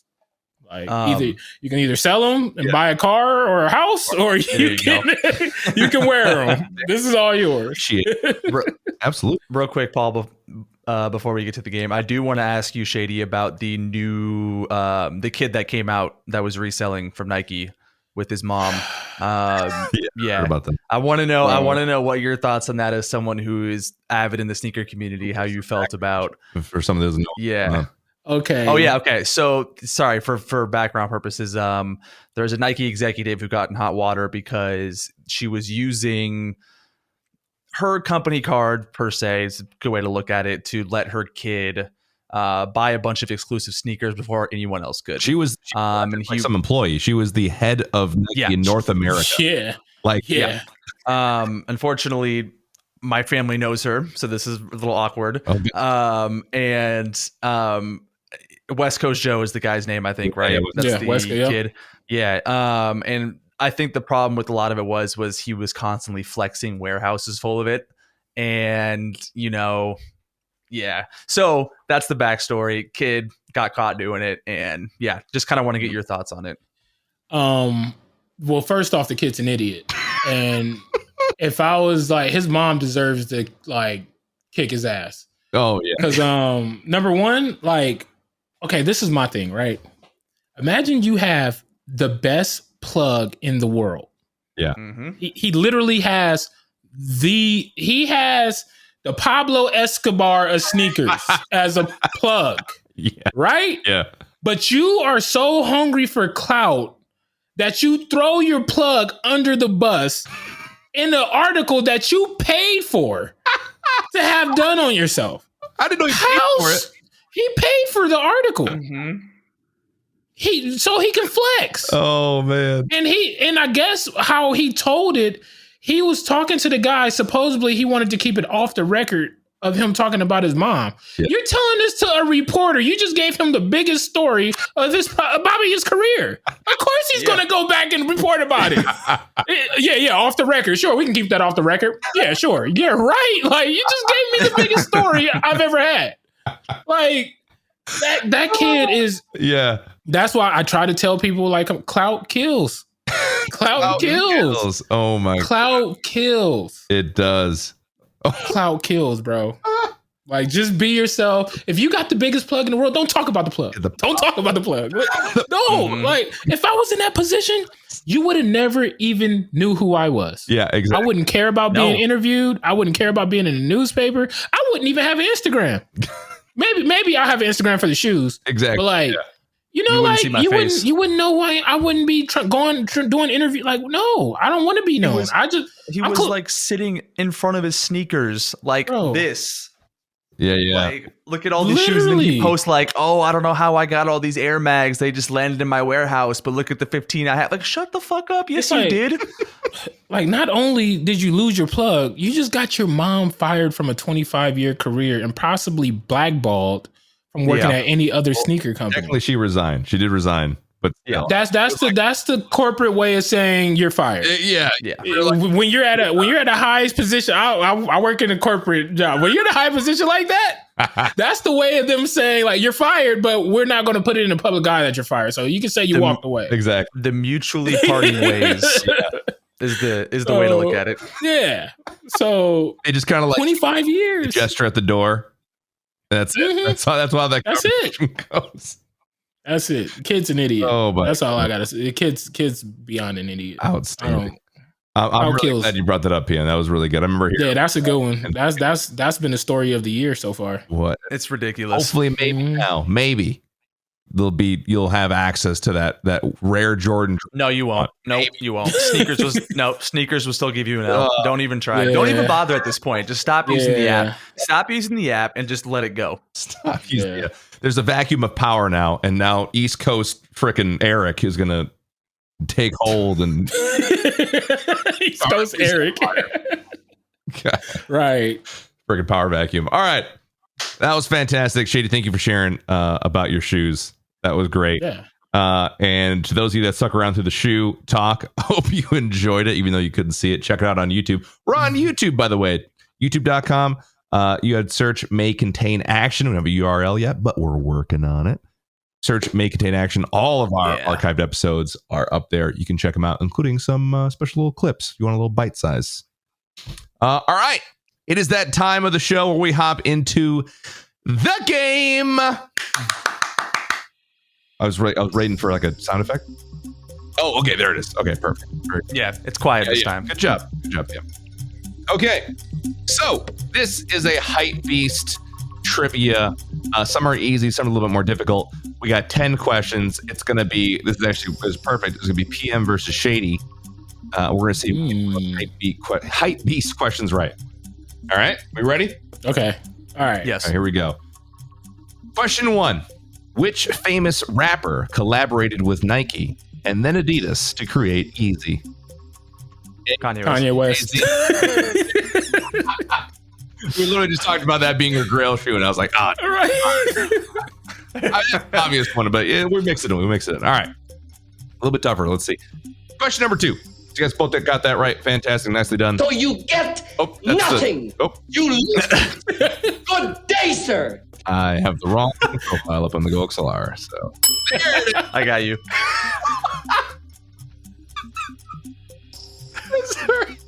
Willy Wonka. So good. All right, question number 2. How many shoes are in the Air Jordan collection? Yeah, that's right. Is it A, 10, B, 23? We'll have PM go first, then Shady, because I feel like Shady knows more. B, 23, C, 45, or D, 35? PM? I'm going to go 35. All right. Yeah, it's 35. You were both correct. Yeah. Nicely done. 35. Tried to throw you off there a little bit, but yes, 35 just came out. And let me tell you, in the 20s, it gets rough. It gets bad. Tinker's not a part of like a lot of those shoes anymore. No. Yeah. If there was ever a stepchild of shoes, the mid 20s roughly of the Jordans, my goodness. Yeah. Those things were horrendous. All right, question number 3. Which of these artists has also collaborated with Adidas? Is it A, Kendrick Lamar, C, Rihanna, C, A to C, love it. B, Beyonce, or D, Eminem? Beyonce. You said with just Adidas? Adidas. Not with just Adidas, which has collaborated with Adidas before. Oh, yeah. Because, okay, that's a weird one because, Beyonce. You guys are both correct. It is Beyonce. Very good. Yeah. Very good. Because I thought I was about to say Kendrick Lamar, but I forgot Kendrick Lamar has a Reebok shoe and a Nike shoe. So I almost got thrown off right there.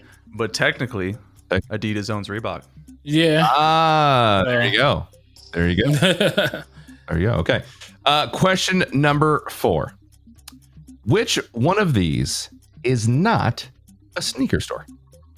Is it A, Kith, B, Complex, C, Stadium Goods, or D, Bodega?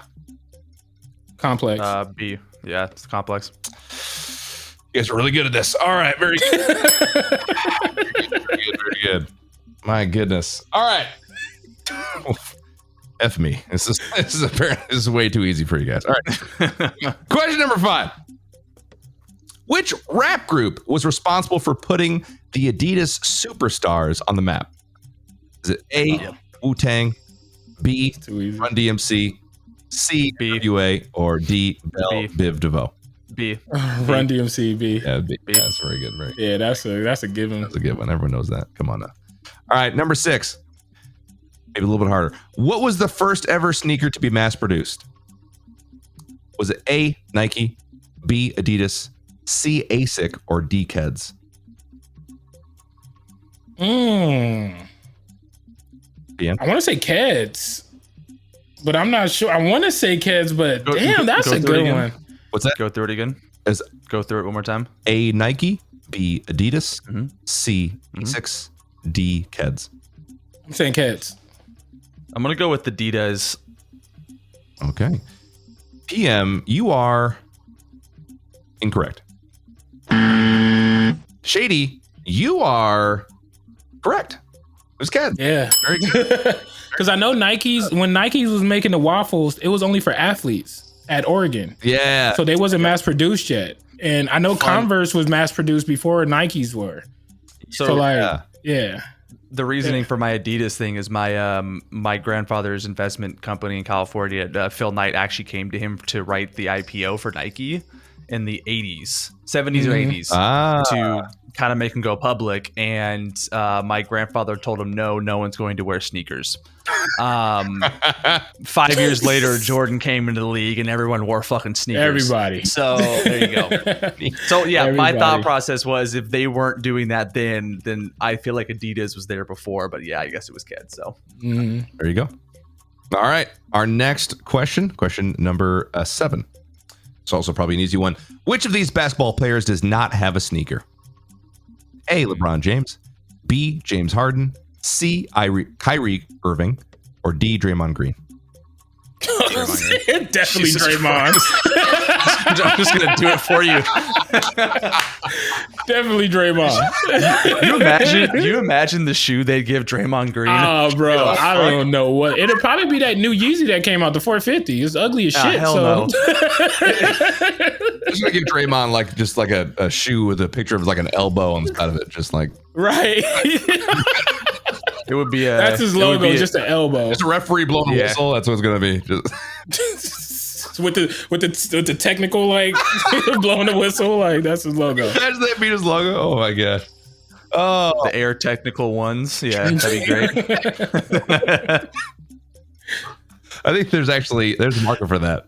I feel like that could sell. Yeah. All right, Nike, call us. Question number 8. What was Nike formerly known as before all of its success? This is probably an easy one for PM. So I'm gonna have Shady answer this one first. Ooh. Since you grew up in literally the motherland, is it A, right? Fast Lane, B, Blue Ribbon Sports, C, Track Sports, or D, Swoosh?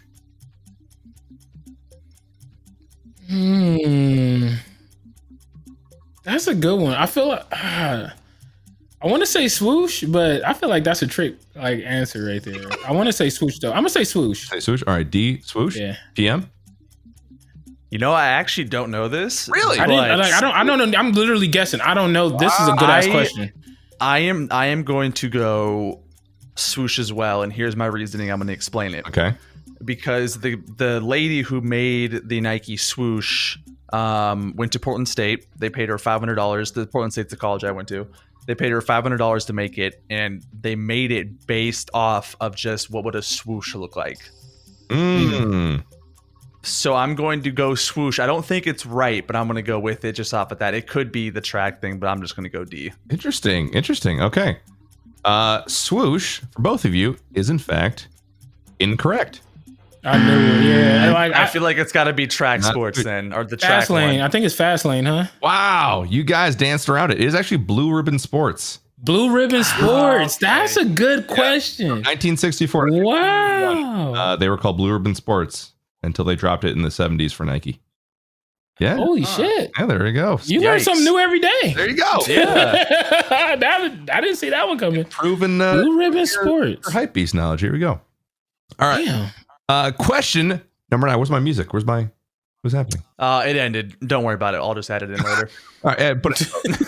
All right. Question number 9. Who was the first woman to design an Air Jordan? Was it A, Amber Rose, B, Rihanna, D, Vashti Kola, or D, ActionJaxon? ActionJaxon. Yeah, I'm gonna go with that one. You are both correct. It's ActionJaxon. Very good. ActionJaxon ones, they look like shadows, but they got corduroy and they're just, they're so beautiful. I'm actually looking at a pair. It is not. It is not ActionJaxon. It is not ActionJaxon. Wait. I apologize. What? I said yes because I was looking up how to pronounce her name, and I have a whole webpage on ActionJaxon, and it's very interesting. What? It's not? No, it's not her though. That's my bad. I've been duped. Sorry. The correct answer is Vashti Kola. In 20, Really? she was director, designer, and model of the Vashti Kola. Let's see, deep purple and lavender colorway of the Air Jordan 2s. Yeah. It's because she designed it too. Nobody remembers twos. That's why. Yeah, no one remembers. Yeah, no. If she would have did like a significant pair, like twos, nobody remembers twos. So, and Lily Mae first pair was a 1, so it's like it was an iconic moment. They had like fur on the front, like they were like, oh my gosh, they're gorgeous. Like, Yeah, no. Yeah, It's a 2. man. Yeah. Sorry, Vashti Kola. I haven't even seen the Jordan 2 in I don't know how long. Oh, because it's horrible. Yeah. Looks like a Now watch shoe from the 70s. It looks terrible. watch them make a comeback. Right. If they can, by all means.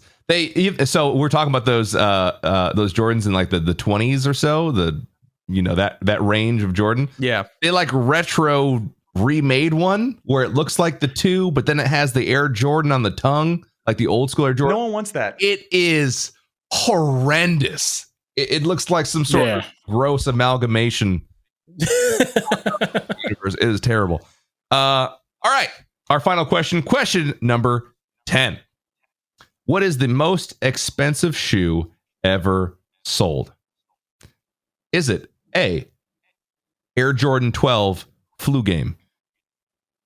Is it B, Air Jordan 11 Jeter? Is it C, Solid Gold by Ovo? I think I'm saying that right. I actually don't know. I don't mess with Drake that hard. Oh, I already. OVO. Yeah. Okay, go ahead. Air Jordan collab. Or is it Michael Jordan's game-worn Converse Fast Breaks back in college? Go ahead, Shady. Dude, I don't know. I don't know. I know this actually. I do know this. I'll let you go. Are the Flu Games game worn, or is it just like a pair of regular Flu Games? Does it say, or Game worn? Yeah. One of the rarest shoes ever. Yeah. So those are auctioned off, but Again, keep in mind, I don't know how much they went for. necessarily rarity, but it is how much they were sold for. How much they were sold for? Yeah, it could have been auctioned off in a charity thing or something. And I'm gonna say the Flu Games. You say Flu Games. Okay, we're gonna go with A. PM. OVOs. OVOs. That is a solid gold shoe. Yeah. Yeah, solid gold OVOs. It is the OVOs. Correct. Yeah, solid gold shoe. Nailed it, yeah. It's the so I found this fascinating. So the Air Jordan 12s, the Flu Games, sold for $104,000. The Air Jordan 11 Jeters sold for $40,000. Not as much, obviously. Sold 40K is 40K. The game worn shoes, the Converse Fast Breaks he wore, $190,000. Absolutely destroying it are the solid gold OVOs Air Jordan collab for $2 million. Yeah, but to say. Oh my god, dude, it's solid gold too. So yeah, gold shoes, $2 million. It was nuts. That's crazy. So that who has them? Who has those? That was who has those I'm shoes? curious. I don't know who's wearing those around. I'm gonna see who owns the solid gold OVO Jordans. Yeah, let's see. They probably won't even tell you, to be honest with you. Right. Drake spent $2 million on new sneakers. Oh, apparently Drake owns them. Apparently it was. Drake. Apparently he bought them for himself. That makes sense. Yeah. That makes That's sense. bullshit. Yeah, I guess you would. Yeah. I'm the biggest Drake stan, but that's bullshit. You are. You are the biggest Drake stan. That is absolutely true. Mm-hmm. Yeah, dude. I love Drake too. And that He's a good guy. concludes our game today. Nicely done, both of you. That was fantastic. That was really good. It was a good game. I had fun. Look at that. We got a raid of sorts of Jen for host. Jen, get out of here. You're not going to be a host. All right. Yeah, no. It's live on this podcast. Tune into the Twitch channel, twitch.tv/maycontainaction, where our one-time special guest co-host, Genticles, won't let it go and needs to be the third co-host. Just let it go. It's not happening. Back to our guest. All right. Thanks for participating in the game. That was actually a really good game. I know there was some that was fun there, but like there's a couple. No, there were some good ones in there. Little gems every now and then. I'm gonna have to crack open a book and do some more research. Crack open the book, dude. I would like to do our final segment as we kind of are wrapping up here. Is called Side Monitor, or who have you been watching lately. So this is the section where we kind of give a shout out to someone we've been watching recently, or just someone we enjoy their content, right? Like someone we just want to give a shout out to. Either way is totally fine. Call it Side Monitor because while you're doing work, you got them up on the side, just chilling, just watching. Right. So I'll go first, and then PM if you'd like to go as well, and then Shady, you're more than welcome to hop in. Yeah, also, absolutely. I kind of feel like I don't know if I've actually shouted this person out recently, but I've been kind of watching more of their clips, and I honestly I forget what I do week to week, but Jericho is my pick today. Jericho is I've just been watching a lot of his clips and popping on his streams and stuff, and that dude is hilarious. He's just such a good entertainer, and he doesn't even need anyone with him, which is kind of rare. Like I think it's a really good talent to have a good group of people obviously you can play with. Like that's amazing. I'm glad when you can do it. Like I have a group of people I play with that kind of lift you up and bring out your best sides. Jericho is able to have a great time and literally have no one with him. So he is wildly entertaining. He's really down to earth. And working with him in the past, I've worked on a couple shows together. He's very nice, a very professional dude. And yeah, he's my shout out today. Jericho on twitch.tv/Jericho, JERICHO. He's awesome, dude. I think I've shouted him before, but he's really good. PM, who do you have today? I have my adopted brother / best friend growing up. His name on Twitch is Mr. Thick Pixel. It's one of the best names ever, in my opinion. It's kind of an inside joke between the boys. A quick note on that. I got into an argument with a friend about how my monitor, being a 32-inch monitor, is not as good as a 27-inch monitor because my pixels are not thick enough. And it turned into this whole hour-long debate about, are your pixels thick enough? And then he just took the name and ran with it. Yeah. So Mr. Thick Pixel's his name. He's a good guy. I love him to death. I played Pokemon when I was with them at like the age of 4, and we were friends ever since. And he moved in when he was 12. So good kid, good guy. Love him. I would check him out. He plays Fortnite. I know. I'm sorry, Paul. Yeah, it's tough. But he's dedicated. So I would be, upset at myself if I didn't give a chance to shout him out. That's awesome. Nice. Very cool. Got cool. Homies, man. That's the whole point of this. That's cool. Shady, do you have anyone you want to give a shout out to? Yeah. It's this Australian streamer that he found me like last June, and he was in my stream every day, and then we started playing together, and he's just such an awesome dude, and he's a hell of a Warzone player. His name is Mr. Mop RX7. Oh, wow. And, yeah, he is such a cool guy. Started streaming like not too long ago. He's still trying to grow his channel, but he's like one of those underrated like Warzone players that are really, really, really good. And I play with him like almost every morning. Because I stream so early, like he's up at that time. Oh yeah, you're up at godly hours. Yeah. Yeah, my schedule's crazy. But Mr. Mop RX7, he's awesome. That's freaking awesome. Okay, very cool. Yeah. Good shouts this week, gentlemen. Very good. All right, and as we kind of wrap up here, Shady, we want to get to know a little bit about maybe what you have going on. If you're willing to share anything with it, anything coming up that you're excited about, anything you want to announce or just point our listeners towards. So I have my capsule coming out with MetaThreads really soon. Very, very, very soon. Got a whole apparel line coming out. It's going to be the first collection is coming out, but it's gonna be the first of many. Dude, I'm jacked way the hell up for that. Yeah, I can't wait either. So good. Got that coming up. And that's honestly like that's like the biggest thing that's like I'm right now like really focused on. I haven't really like I have a bunch of other things that's potentially could happen, but like right now I'm just focused on like that apparel. And yeah, I'm just streaming every day. Catch me streaming twitch.tv/I'mSoShady. Follow me on Twitter @ShadyG if you want to laugh every once in a while at my stupid memes. And yeah, that's about it. I've also been watching some of your TikToks too, man. I see you get into it. Oh man, I've been dabbling in it. I like test the waters to see like, Yeah, man. Yeah, it's interesting. I mean, as a boomer, it's just difficult to wrap your mind around. It is. It is. My goal. We'll get it eventually. But dude, thank you. You've been killing it, man. That's awesome. I legit like you doing the Meta Threads collab is wild because I just feel like there aren't many people doing that, which is weird to me. Right. Like you have to be top of the top to be doing something like that. It's not been trickled down yet to us commoners, right? Like Ninja did a whole collab with Adidas, obviously, but which is wild. And there's been, a couple here and there, but you just like I saw that Meta Threads Shady, like just the graphic, and I was like, what? Yeah, it's dope because it's gonna capture like everything that like I love and everything like I went like through to this moment. Because like one day you got to have me back on because I need to tell the story on how I got my job at Astro because that's literally an hour conversation on its own. Oh man, yeah. Like it's a crazy story.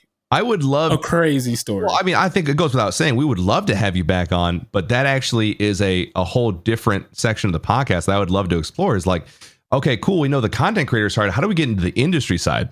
Like people on the other side, like the people offering contracts to people, right? To content creators and people who work on that side. Right. Yeah, man. Your journey. First 3-hour episode. Let's go. Yeah. Dude, it's first 3-hour episode. Let's do it. Lock it up. Bro, I'm telling you, when I tell you this story, like every time I tell people this story, they're just like jaw drop. Like it's crazy. Like it's really, really crazy. Hell of a cliffhanger for yeah, I'm telling you, dude. It's an interesting story. It's an interesting story, man. Would love to have you back to talk about Astro. That is amazing. Yeah, absolutely. Well, guys, listeners, and those who are watching on YouTube, thanks so much for hanging out with us. Don't forget, you have 2 ways to get onto the pod in addition to the review of the week, as well as the text/voicemail of our new number. Okay. You have 2 ways, 2 completely unique ways to get onto the pod, including our review of the week, which today comes from YouTube. And it's from Terry O'Neill, who says, "This is a great podcast." Full stop. Thank you so much, Terry. I appreciate that. Review of the weeks are very helpful. And that one was absolutely riveting. Thank you so much. This is a great, he actually put great in all caps, which I think adds a whole nother layer to it. It just makes it that much better, and we're encouraged by it. So thank you, Terry O'Neill, for this is a great podcast. We appreciate that. Again, guys, don't forget 503-908-9526 is the number that you can call to leave a message for our guest, for either Trevor or I, all 3 of us, whatever questions you have about the industry or anything that you would like read on the podcast. 503-908-9526. This has been the May Contain Action podcast. You can listen on all major carriers of podcasts, including Spotify, iTunes, Google Play. Watch the VOD on YouTube. Leave 5 stars. Leave a thumbs up. Comment. Let us know what you think of our guest and their story, especially Shady's. He had a very wild one and more that we have yet to hear, which is very yeah, a lot more. Let us know what you think of this episode in the comments. Go follow us everywhere. We're at May Contain Pod on Facebook, Instagram, and Twitter. At May Contain Action on TikTok. We're giving it a shot. We're seeing what we can do on TikTok. I don't know. Last video is me like putting on cologne. Wild. To get rid of the nut soup that's happening down there. Thank you guys for being here. Thank you, nut soup. PM for filling in. And obviously, we're looking forward to Trevor's triumphant return when he comes back. Hopefully everything turns out well there. Thanks for listening, guys. We love you. We'll see you next week. Peace.